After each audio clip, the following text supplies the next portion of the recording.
Welcome to the Really Know Your Customer podcast with your hosts, Betsy Westhafer and Tony Bodo. Join Betsy and Tony as they dive in with highly successful C-suite leaders who have grown successful organizations by creating a laser focus on listening to their customers and building deep customer relationships. Now, it's time to join Betsy and Tony for the Really Know Your Customer show. Welcome to the Really Know Your Customer podcast. My name is Tony Bodo. I am the CEO of Tony Bodo International. And I'm Betsy Westhafer, CEO of the Congruity Group. Welcome to our show. You know, Betsy, I am excited to have Slater on the show today, and you'll introduce Slater, but I just loved our conversation. It went down paths that we didn't anticipate, and I think it's really powerful for the C-suite to hear this one, because we're talking about things that really make a difference in the business. Now, his company is focused on data mining, the unstructured data, documents, invoices, contracts, all of that kind of stuff, automating processes.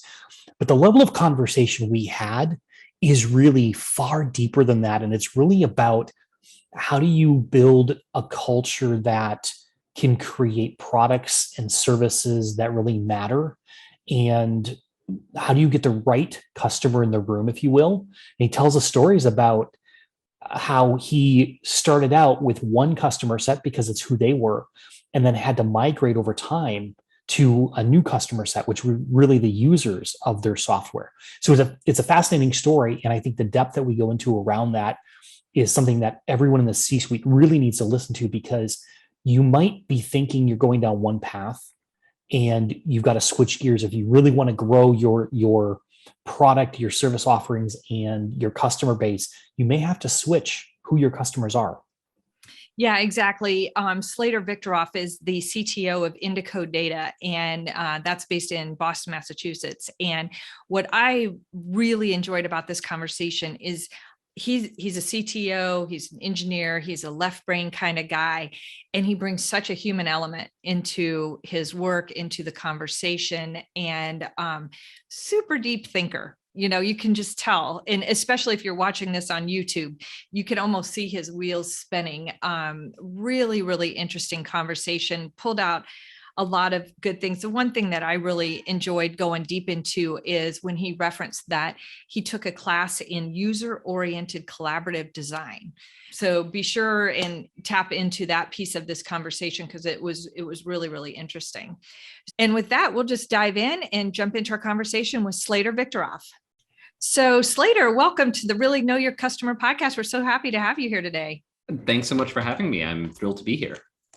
Yeah. So Slater, let's just start at the very beginning. Tell us about how you got to where you are now, backing up as far as you want to, whatever you want to share with us, even as far back as where you went to school, where you grew up, those kinds of things, and just your journey to get to where you are now.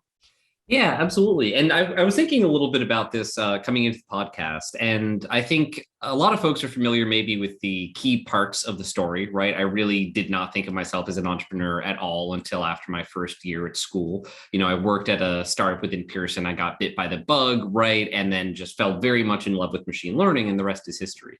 But actually, one thing that I haven't necessarily talked about before that I think is a little bit of a funny story actually goes back way, way further than this, to what I think was actually probably my first real business that, I ran with a friend business, right? Where I basically realized that the big bags of Dum Dums you could buy from the corner store at CVS were way cheaper than you would think they were, right? It was like $2 or something for this massive bag of Dum Dums. And I was like, oh, kids at my school will pay more than that for Dum Dums. And so I set up sort of this whole business, basically just buying candy from the corner store in middle school, and and then bringing it to school. And then I had a friend actually who now he's a VC who he was, excited, and he started, doing the books. I don't know. I thought it was really, really fun.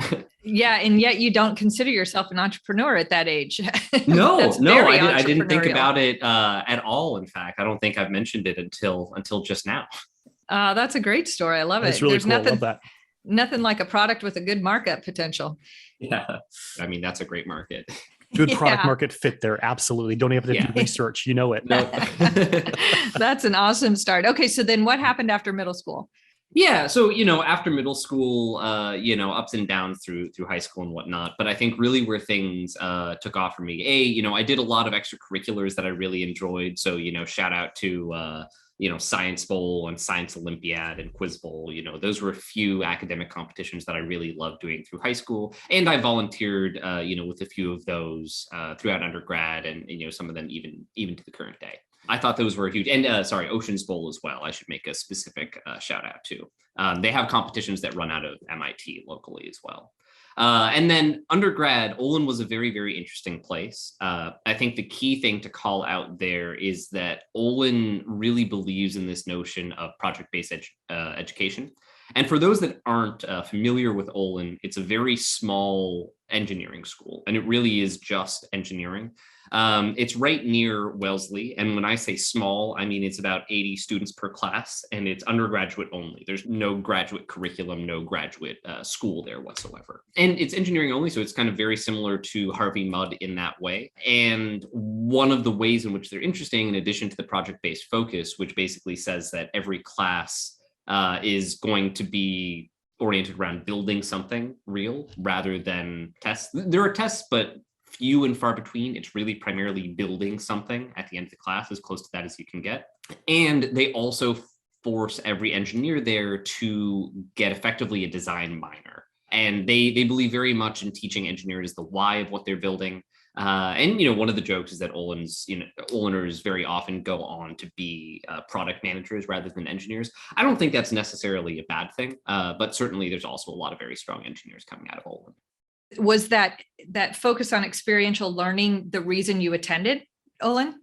Absolutely. I think that, I had never seen anything like that growing up, right? It's not that was, I knew that was a separate mode of education. I believed all education was this very strict kind of lecture-based, test-taking, mode. And I was pretty decent at that. I wasn't really good at the homework, but the test-taking, right, and the lecture following, I was pretty good at that part of things. And it really opened my eyes, I would say, going there and kind of participating in a lot of these kind of do first sort of experiments. And, they gave you, I think they know how different this mode is, because their admissions process is also very different. They invite candidates to school for a weekend to get sort of that taste, that flavor of Olin.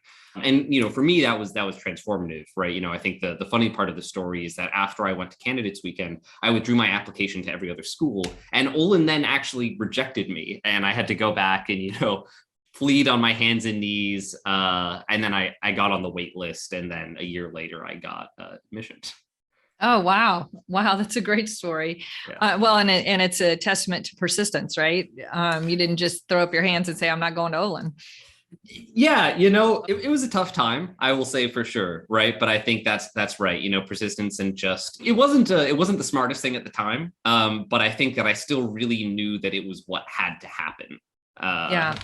Yeah. So fast forward to your role now. Tell us about your company, the problem you solved, the customers you work with, how you got to this point in your career.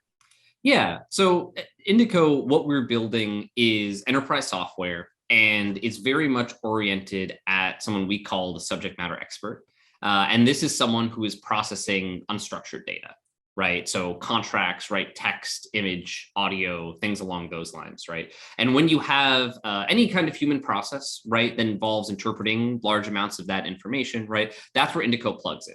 And we plug in a way where we're giving the subject matter experts. And so, that's the person processing the invoice or the contract or the loan application today, right? We're giving them power over a tool that will help them to basically automate, the key repetitive aspects of their work, right? And both do their job in a better, more consistent way and in a more personally fulfilling way.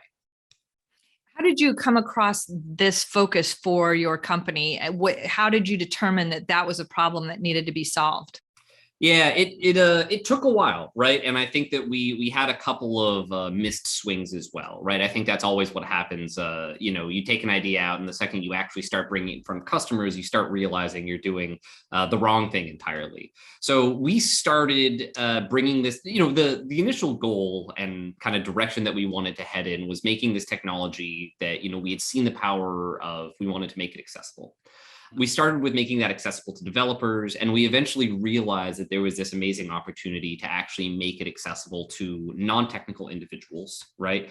We saw that there was a big need for this technology within the enterprise. And we specifically found some really key application areas around automation and analytics and sort of new application building, even around unstructured data. But we didn't have that at the start, right? I would say that all formed, kind of gradually with time, really over the course of, kind of 6-7 years, as we developed this and talked with customers, right? And really, brought them things that started maybe as a handful of tools and like, hey, we're gonna walk together with you. And then that vision kind of emerged with time. So it sounds like you were listening to your customers right out of the gate, which obviously is a very near and dear topic to my heart as well as Tony's. Who are your customers, and tell us about how you build a culture of relationship with your customers within your organization?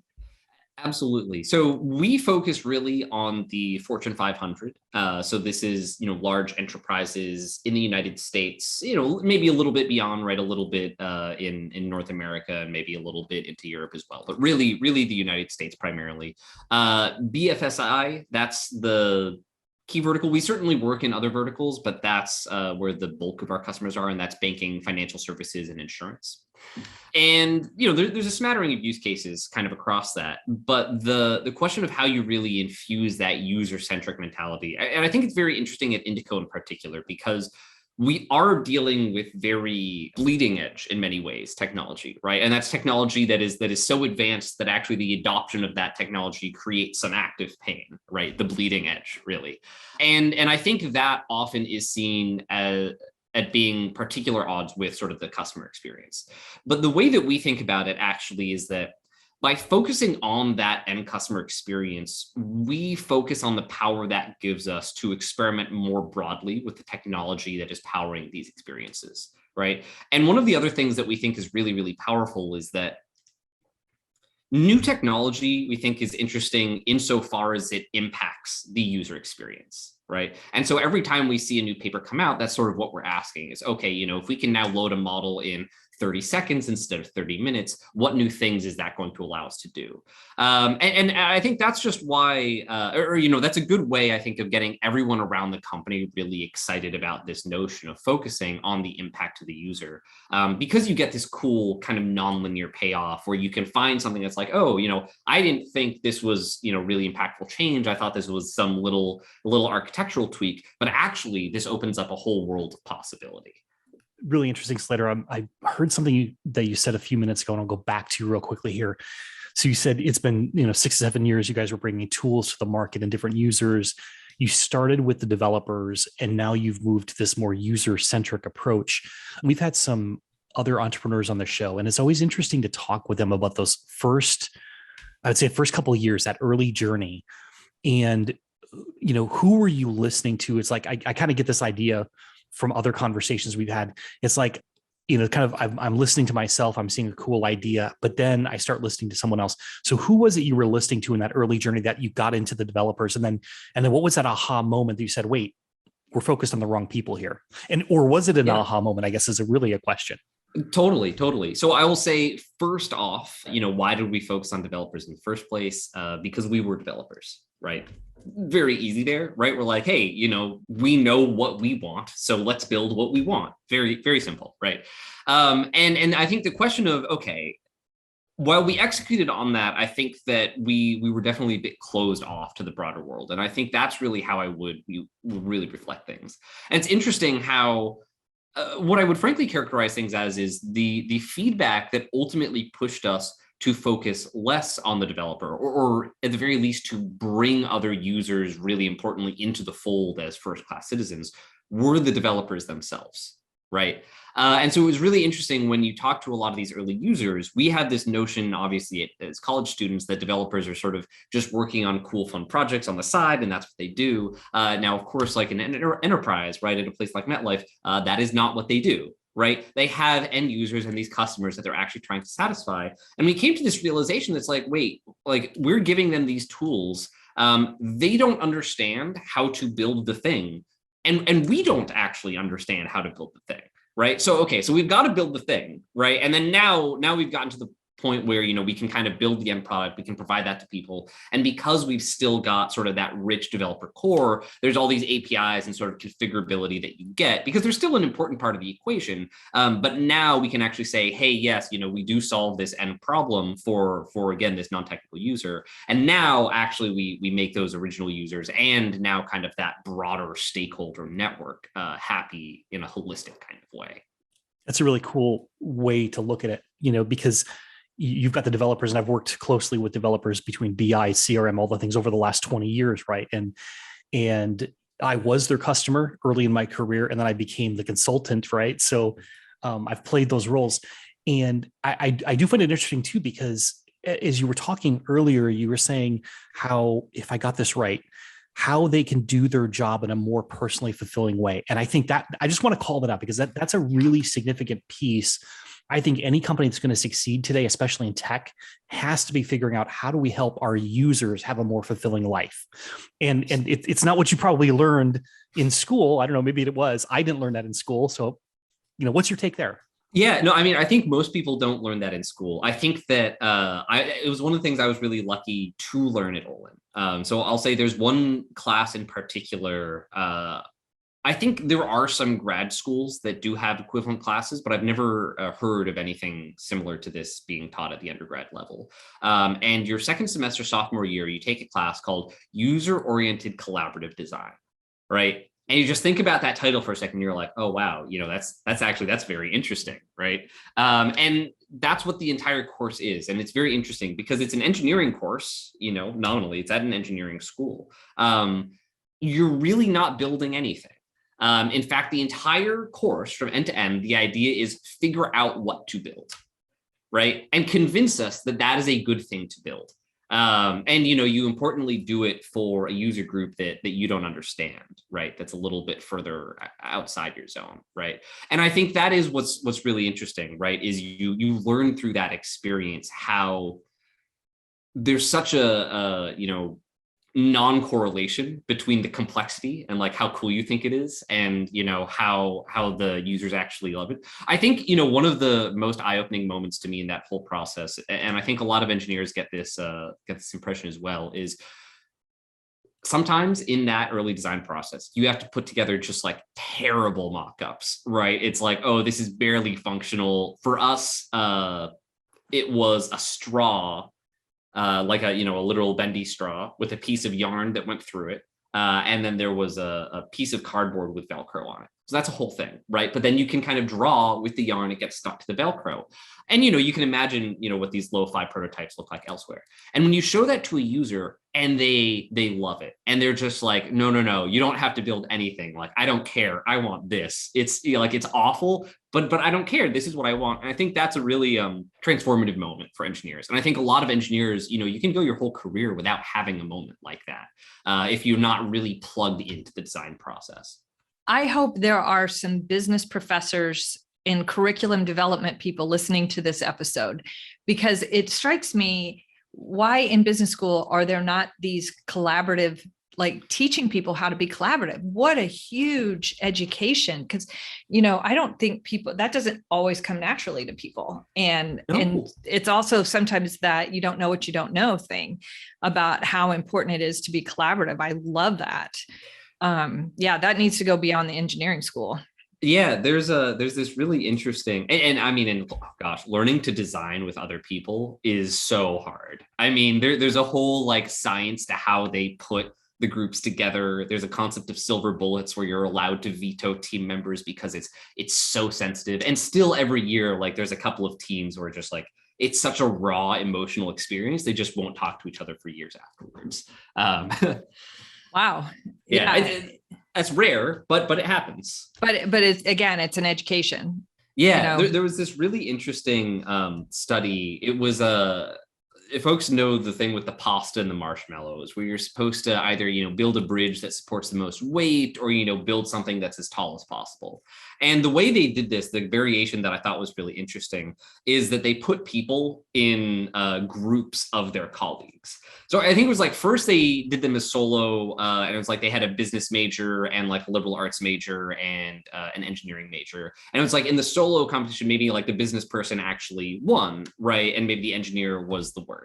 But then when they had people work with kind of groups of their peers, they had this like totally inverted effect where the engineers, and I think engineers are often taught this, to collaborate with each other effectively, right, on engineering things. And so they work really, really well. And then the business majors, absolutely not taught to do this. They're taught that, life is a competition, right? And so they're at each other's throats. They can't build anything. They do even worse than an individual business major when you put them all together. And I think it's really, really interesting, because I just completely agree, right? Is that the art of working on a team and, all coming together to work towards some common goal, even when there's personal, differences, it's incredibly hard. It's very, very difficult. I think it's one of the most important skills, and you rarely get that taught at all, I think, at school. Yeah, I had heard, an expression, people talk about soft skills, and someone I know, he actually has a podcast as well. And he's like, we don't refer to them as soft skills. We refer to them as essential skills, and learning how to collaborate, especially with your customers. If you're trying to mutually solve an issue, learning that collaboration skill is an essential skill. Yeah, I love that. I totally agree. I think one other that I just like highlight from my personal perspective, I think writing is something that, especially in the modern age, I think people really, really underestimate how important writing is. I'm so glad to hear you say that, Slater, especially coming from a left brain type field. I'm so happy to hear you say that. My degree is actually in journalism. And so I know I have a bias toward that, but I will say, when I see a piece of bad writing come across, it just immediately makes me distrust them. Not personally, but the quality of their work or their ability to communicate. It's a pretty instant disqualifier, honestly. I feel like the average quality of prose has really, really dropped, especially, and I'm sure you understand this. I didn't realize what ridiculous timetables journalists have to work on, right? I mean, when you're turning, like a 500-word piece in 3 hours, I don't know. It's impossible to produce something of quality on that timetable in my book, right? Yeah, and I think that especially now that everything is increasingly digital, right? I think a lot of people don't necessarily understand how difficult it is to just convey ideas clearly in text, and how just incredibly useful that skill is. Yeah, I think too, especially with customers, because if you can't communicate with clarity, and just learning how to, and this is a lesson I learned early on, is being prescriptive without being pushy, being like writing in a sense that it conveys leadership versus, there's that line between collaboration and leadership, and you have to take that right balance between, here's what we recommend you do, and here's how we can help, versus, I don't know, what do you want to do? Yeah, absolutely. Yeah. And I think, there's a subtle line almost between management and leadership as well, that I think is, hard to appreciate in some ways. Right. And depending on the customer interaction, right, one or the other might be correct. Yeah, exactly. It's really interesting too, because we talk, and we're way off course here. We told you it was going to be a conversation, but we'll come back. We got some other questions to come back to. But what I find really fascinating is this whole idea of really diving into collaboration, teaching collaboration, leveraging that. You need that when you work with your customers. You need that when you work with your team internally. But then, any good project has to have a requirements document, has to have, here's why we're doing it, not just what we're doing, but here's why we're doing it, right? So it's interesting to be able to communicate that clearly, so that someone who wasn't in the room can understand it. Or, and this is something Betsy and I have talked about, there's, that chair in the room. So when it is all just the engineers around the table, you've got an empty chair for the customer in the room, and you're like, okay, are we actually meeting their needs and what they said or not? And And so it is fascinating to think about that. We can talk and we can share ideas, but if no one documents that in writing, by the time we get back together or get back to our desks, we might have a different impression of what that is. Yeah. And I think the other thing that's really, really interesting is understanding how I think there's often many different layers at which that needs to be captured, right? I think something that was a big learning for us early on is understanding, what is in the specification, right? Who is this for, right? What detail is it appropriate for us to nail down at what point in the process, right? How far along in the process are we, right? Are we talking about building this next week or in 2 months, right? Because there's different levels of specification that you have at different, and, I think negotiating that and, helping both engineers understand, hey, we're putting together a marketing requirements document just to get on the same very high level of what we're going towards and understand that there's utility in having them in that conversation. But then conversely, right, also when engineering is really getting into the middle of like, hey, we're putting pens to paper and we're actually going to be coding this sort of next week, we need to go through in a lot of detail and make sure we've got these right. Also making sure that the business understands that they, still have to make some decisions at that point. Right. And it's sort of this two-way street of, because it can be awful if you get either one of those out of whack, right? Because they do impact each other, no matter how strongly you try to kind of abstract these business functions away. I would say too, it's not just for entrepreneurs, like whether you are employed or whether you are leading a company of your own, just the ability to collaborate and communicate, it's such a lesson, and particularly as it relates to customers. And, people receive information differently too. So you have to be in tune.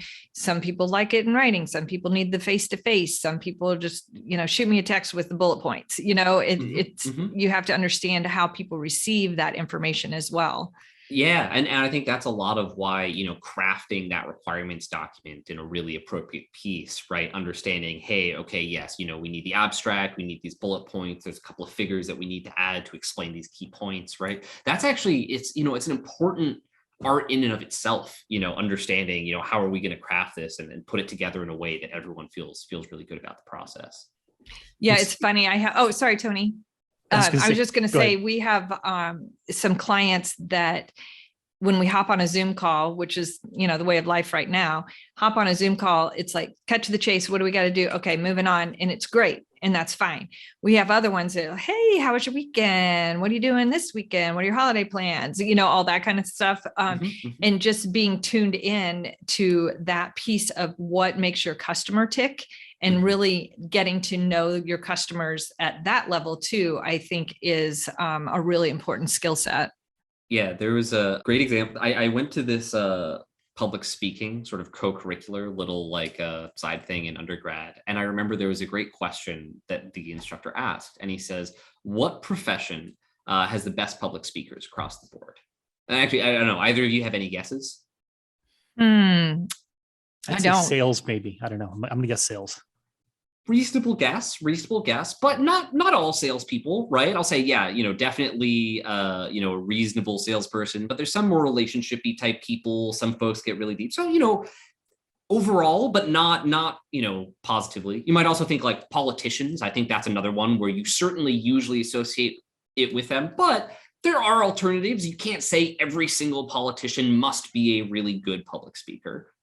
Oh, this is a really interesting question, Slater. Now my wheels are spinning. I'm going to say it's probably not medical professionals. No, it's an interesting guess. Yeah, if no, only, right? Yeah, I'm like, yeah, if only. Yeah. I don't know. Fill us in. Stand-up comedians. Yes. Right. It's very, so, and it's a very interesting point. And I think it's a lot of that, face-to-face piece, right? It's understanding how do you read an audience? When do you stretch this joke out? Because no matter what, if you're going to be even a halfway decent comedian, you have to be a master of that timing, of that audience impression, right? And I think it is something that's also really, really important over Zoom to that point, just having something to kind of react with your audience around. Yeah, being able to read a room and shift on the fly is a phenomenal skill. Absolutely. I think it's key. That's interesting. Well, I was on a call with a CEO this morning, and as we were talking, he was expressing they're still remote, right? And so he was talking about communication on his team, and he's like, how do we do this? And it was interesting because he said, we have got so many channels of communication right now. He's like, I've had to make these arbitrary rules, like you don't send documents in Slack. You have to send those via email, and you communicate this via text, or you did. And it's so interesting. And he admitted at the end, he's like, maybe it just makes life easier for me. But he's like, I don't even know. I know I've seen stuff. I don't even know where to look for it anymore. Right. And because we've got all these channels of communication. And I'm gonna segue us back into, I'm gonna be very obvious in my segue here, back into what Indico does, because there's, as he's talking about this, I'm sitting here thinking about all the different data and information that's out there and what we lose in the process. And a lot of what your company does and the software that you have, it helps people grab that, estimates 85% of unstructured data, communications, as you said earlier, invoices and contracts, and that kind of stuff. It's like, so there's all this communication that's coming toward us, right? Mm-hmm. How do we really bring it together and leverage it so we get the most out of it? Absolutely. And I think one of the questions that I sometimes get that's really interesting along these lines, and it's almost philosophical in a way, right? Because people will sometimes ask me the question, aren't documents going away? Right? What happens when documents go away, right? And they've got this notion like, oh, there's a world where everything is web forms, right? And, every single process is this, perfectly manicured structured input.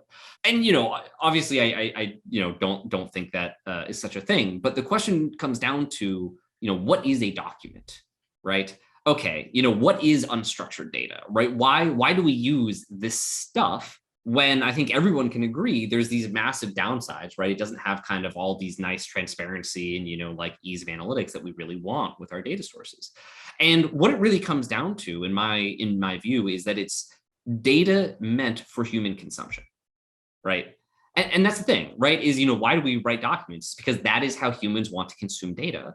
And the thing is, there is always going to be a need for humans to consume data. Right. And then there's always going to be a need for machines to then also interpret, at least in an ancillary way, that same data made for human consumption. And I think that's really what it comes down to in a lot of ways, right? Is that humans have this sort of very unstructured, messy, fuzzy way of talking with each other. And it's not that there aren't, rules and directions and consistency to it, right? I think we all see it in the middle of it, right? But, it's this very kind of difficult contextual problem. I think you have to really, really understand what's happening. And I think there's no problem like NLP to really humble you to what's going on in the human mind, right? That is the truth. I was, one of my daughters has an exam today, and she's studying rhetoric this semester.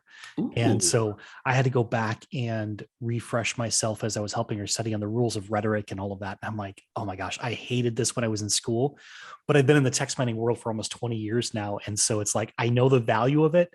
But then I realized also there's this reality of people don't really communicate this way, right?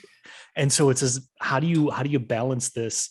There are rules and structures that we're supposed to live by, but we don't really live by it. And, it's a challenge. It's really, really interesting. And I think it, you kind of see it going all the way back. I was actually just thinking about, Plato's famous, like humans are, bipedal, whatever birds with toenails and no wings, or, whatever he said that we were, right? Because we constantly try to do this, right? We constantly kind of try to winnow and, kind of complete and, formalize. But then I think that just as quickly as we try to create these formalizations, we realize, to your point, this is not actually quite accurate. Right. And I think one of the really big aha moments was the advent of Twitter, honestly. Right. Because when you talk about something that really kind of put a dent in the entire, NLP world, right? It's the advent of Twitter, right? They had all of these techniques work really well for formal text because until, 1999, 2000, I don't know when Twitter came about. You've all got this very, very formal text. That's what you're going. And that's the entire world of analytics. And then suddenly Twitter becomes incredibly interesting and important. And it doesn't just ask this question of, okay, how do we expand out to a new domain? It's, okay, how do we throw everything we know about language out the window? Right? Because, no other place do you see such a profound breakdown in the formalism of communication. And yet no human needs to be coached on how to understand Twitter. Right? It comes just so naturally to us. That's a really good point. And narrowing down how you want to say it into originally 140 characters, and having that parameter around it, really interesting. Really interesting. Yeah, it forces you to cram tons of nuance into these little snippets, which again, it was just compounding problems on problems on problems for traditional approaches. Right. Well, speaking of hearing and listening, if you were sitting in a coffee shop and there were two executives talking to each other, peer executive level people, what would you want to overhear them say about your company? That we're awesome and we have great engineers. And that they're going to pay us a lot of money to buy our product. I'm pretty sure that's what every entrepreneur would say. Yeah, oh, yes. I know, right? Yeah, I'm a particular sort of angle. I guess like some of this I already do here, so I don't know how aspirational this is supposed to be. But I do have a lot of pride in our team. Not just the engineering team, obviously, sort of a special pride in the engineering team being a CTO, but just the Indico team overall. I think we've just got such an amazing kind of heartfelt group of folks. We're incredibly conscientious around the user's needs, right? And we're very supportive of each other, and it's great. And unfortunately, we have started to get a bit of recognition. I think our engineers are very highly sought after, but thankfully they've got good spam filters too. I was gonna say that's a good news, bad news thing when your people become so good that they're in demand. Yeah, but I think it makes it clear to the folks at Indico that they are valued, that they are learning good stuff, and it forces us to make sure we treat them right. So, it's a win-win, I think, at the end of the day. There's one question. We've covered a lot of ground here. I love the conversation, Slater. This has been awesome. There's one question that's been on my mind, and I for people that are in the space where we are in the customer data mining space, and you said, your company's at the bleeding edge of it. What is it like, when we look at AI and machine learning and all of the other techniques that are out there, what's the limit that companies should be thinking about in customer data? And again, it's a heady topic, I know, but it's one that I think is important for CEOs and the C-suite to be aware of because things are changing so fast. Yeah. So there's a few pieces here, and maybe so let's think about where to start. So are you thinking particularly in terms of like third-party data sharing and stuff like that, or more in terms of large-scale rollouts of automation? Well, actually, I think both are important. But maybe where do you want to start? Yeah, let's start with the large scale rollout first. Okay. Yes, absolutely. So I think that there are 2 to 3 main issues we see customers run into, depending on their maturity level and depending on kind of what they've done from an automation perspective already. I think one issue that we see a lot of customers in, we kind of call it the accuracy treadmill, right? Or they sort of get stuck in the muck of their own processes, where especially a lot of traditional sort of template-based solutions, regex-based solutions, the total cost of ownership, right, or the cost to constantly update that is so incredibly high that not only can you only afford to go after, a very small number of use cases, and very few even fit that template, right, but also just the expense of maintenance over time is immense, right? And so it really kind of makes it prohibitive to go after in a really scaled out way. So that's one piece, is just being really, really cognizant that different use cases across your organization are not necessarily going to be solved by the same technology, right? Or there's very few technologies out there that can actually solve your full gamut of use cases. So that's one. The second really big issue that we see is sort of a services bottleneck, right? And I think this is the most obvious way that especially a lot of vendors sort of try to patch that gap, right? Is when you have the notion that every single use case you do is going to take sort of a very large kind of data science services motion, whether that's, an internal data science group, right, that's doing novel model development, or an external services group, right, that's doing AI for you, right? It doesn't really matter. It takes a long time, very, very expensive, right? It sort of means out of the gate that you're looking at months to years before you're getting these models into production, right? Just because like development has certain laws of physics that apply to it. And then I think the final one, right? And this really shows up after you've solved the first 2 bottlenecks, right? Because the first 2 bottlenecks, right? That first one, you're only going to be able to get after 2 or 3 use cases really in that way, right? Second bottleneck, right? You can probably get after, 10 use cases, right? Running in that services kind of mode, right? But no way 100, right? And then this sort of third bottleneck, this is really what you're going to run into, call it, dozens of use cases, right? As you start trying to get up to 100. And that's actually scaling the formalization of knowledge and processes, right?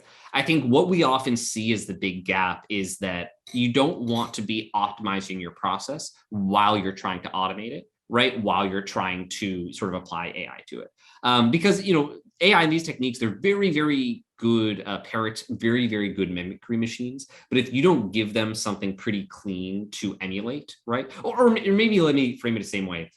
If you give them something that's not clean to emulate, they will do it, but then your output won't be clean, and then you haven't really solved your problem. And so often sort of the formalization and getting enough subject matter expert time to actually teach machines effectively, that becomes the bottleneck, just building that internal rigor, really.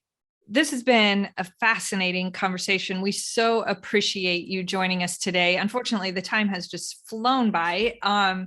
Just one final question for you. On our show, we like to give our guests an opportunity to give a shout out to a nonprofit or a charitable organization or somebody that's just doing good in the world. And we will put any information you'd like us to in the show notes.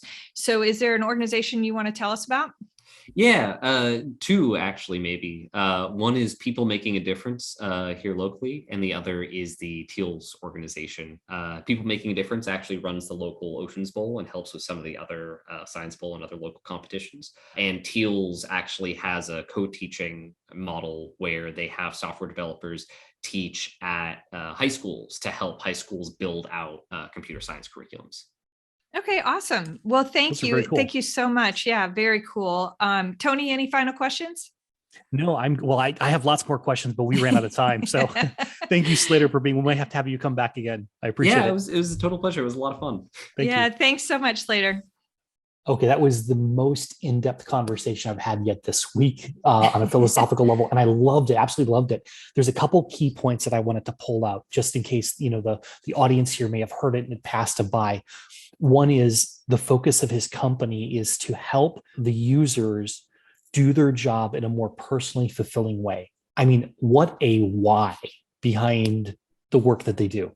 That just stood out to me as someone who really understands. I mean, and he's of that generation. I don't know how old he is exactly, but he's a late millennial or early Gen Z, probably late millennial, but it's that whole idea of like fulfillment, personal fulfillment, doing something good in the world for other people is what drives them. And I really love that. And it seems like the culture of his company really, follows on that.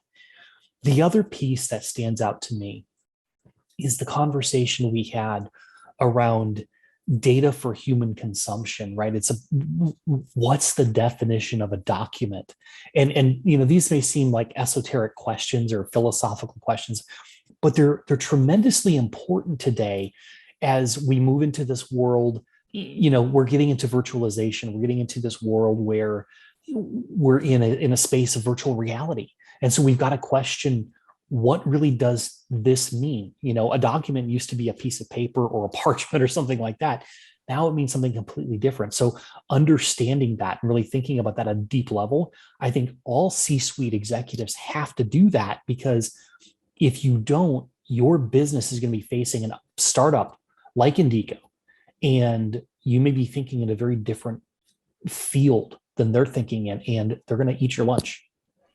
Yeah. And I think what's striking me as I process the conversation that we just had, he's so bleeding edge, as we talked about, and technology and where it's going, machine learning, all of these really innovative things.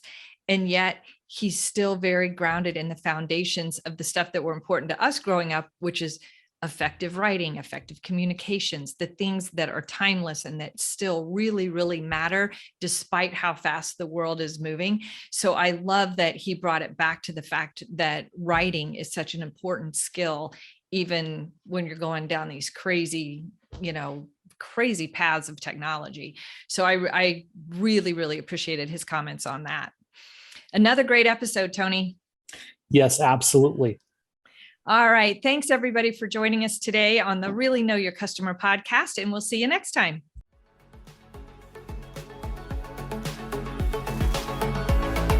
Thanks for joining us for this episode of Really Know Your Customer.